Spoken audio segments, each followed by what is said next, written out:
Une nuit, la vieille sage Nana rassemble tous les gens sur la place du village et raconte une vieille légende de guerre.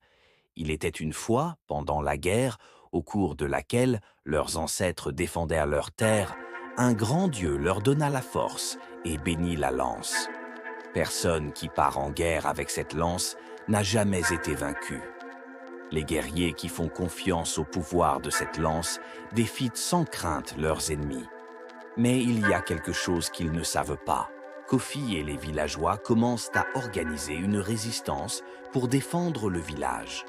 Cependant, certains villageois envisageaient de coopérer avec les colonialistes parce qu'ils étaient pris dans les faux rêves de paix et de richesse qui leur étaient promis.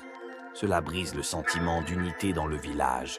Kofi a dû combattre à la fois les puissances coloniales de l'extérieur et leurs collaborateurs à l'intérieur. Nana apprend à Kofi comment se battre en alimentant ses efforts et son esprit combatif. Il lui raconte à quel point la nature des grands guerriers du passé était intégrale et comment leur lien avec la nature des peuples indigènes leur donnait un avantage au combat. Pendant ce temps, Kofi subit sa première défaite sur le champ de bataille.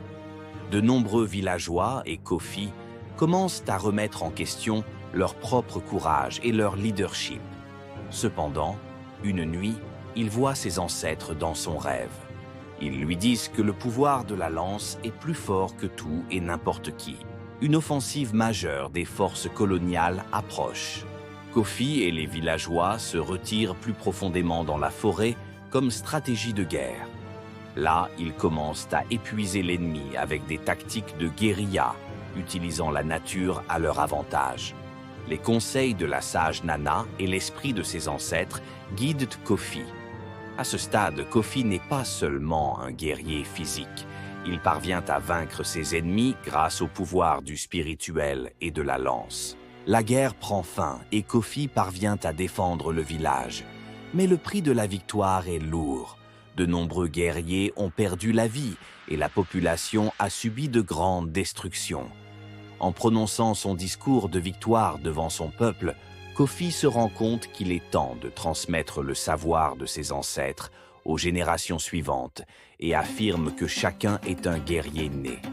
Il dit que le pouvoir de leurs ancêtres et de Dieu est toujours dans leur âme et qu'aucun ennemi ne peut s'opposer à ce pouvoir.